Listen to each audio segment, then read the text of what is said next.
we're going to create some content for our montage. So the first software we'll use is the photo generator website, and we'll go there and clear the image and draw our own image. So this week we won't use the Wacom tablet, we'll just use our trackpad, and so just draw a character, and it could be an animal, it doesn't have to be a human, and so it can be a very basic character. And so yeah, do your drawing in the photo generator, and you can even give your character some clothes,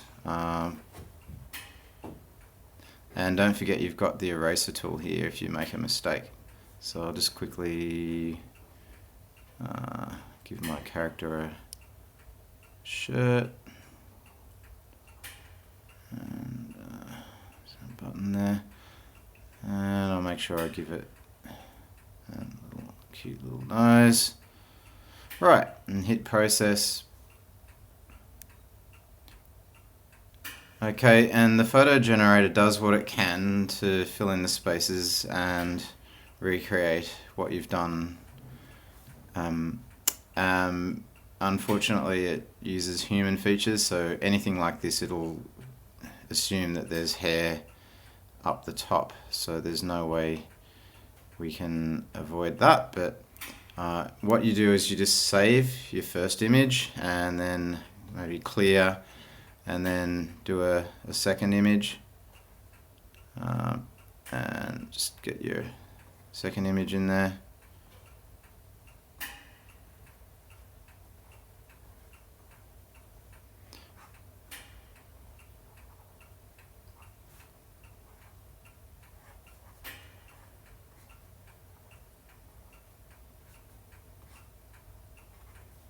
Hit process.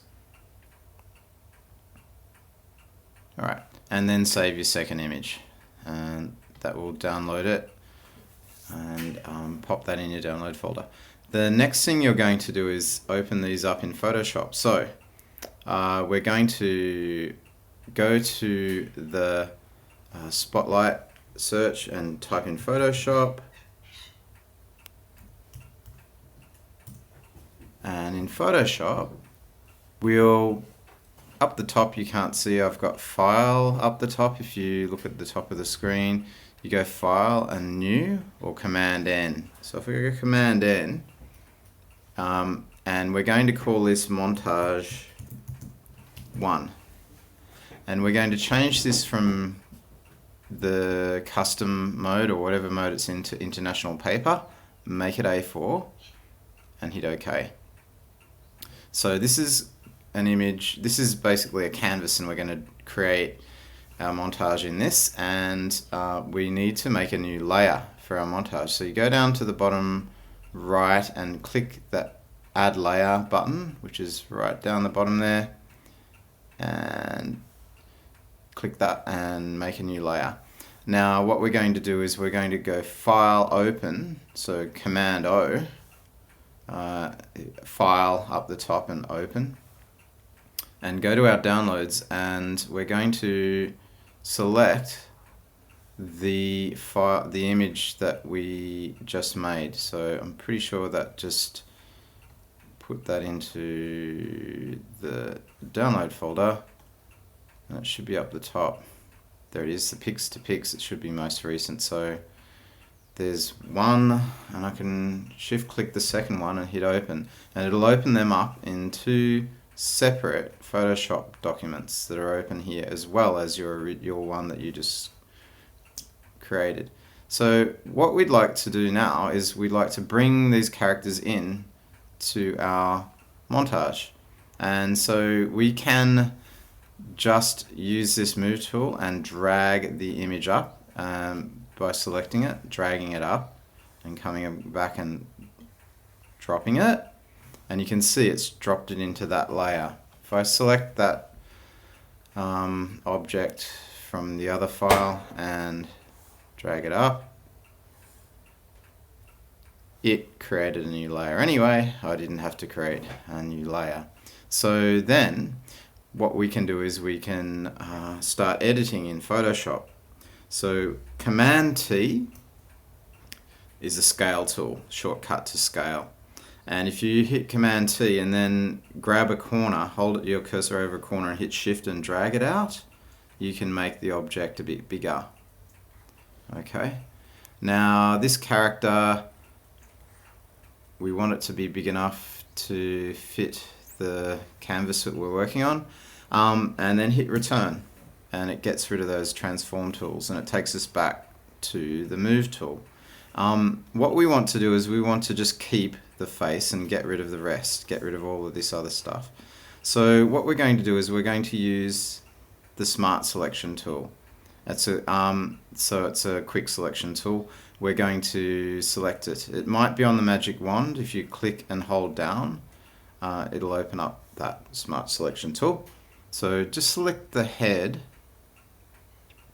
drag around and select. As you drag, it will add more to the selection. You can even go up to the Refine Edge tool and open up the Refine Edge and add a feather so it smooths off the edge. And you can even use the Smart Radius detector to, if you do that, you have to turn it on and trace around the edge and tell it to look a little bit harder in those areas.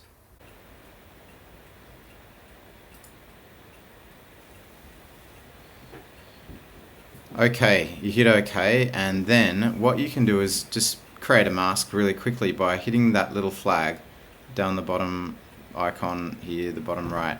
Looks like a Japanese flag in black and white, and what that does is that creates a mask, and you can see it's added a mask to our image in our layer, and what's white we can see and what is black we can't see. You can actually go to that mask and activate it and paint in black and white on that mask and change that mask. And that's a bit complicated, but you can do that.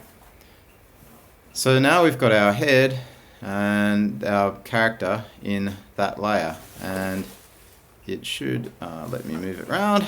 And so you need to do the same thing with your other layer, which has the rabbit character, whatever character you've drawn. So Command C, you can scale that up, and you can get it in position. That might be his pet, not really sure about that. And hit return, and then you can do your masking just like you did with the head. So just go around, mask out what you want to keep. Oops, and if you go too far, you can either go up here and turn that so it's taking away from the mask, or usually if you hit option, it will change the selection to take away. So if you hit this button up here, it'll add. Usually option, yeah, there you go, option is taking away. Now my graphics card has been pushed a little bit too hard. And then we can go and hit that little button here and mask that out. Now before I mask it out, I could have gone in and refine the edge and put a feather on the edge. And I could even shift the edge in or out if I thought I'd gone a bit too far. Smart Radius, you could go around and try and get it to process this hair here. With the Smart Radius tool, if you want the brush to be bigger, you can hit the bracket and that makes the tool bigger. Okay, so that's the first stage in the montage process. Once you've made your selection, you just hit the mask button. So we've got two characters, and the next stage we'll be adding a background, and we can give our character a body. That's going to be using Scribbler, but for now we've got some characters that we can use in the foreground. So the foreground will be on the top layers. So top layers are the foreground, and the bottom layers are like this white background behind our characters.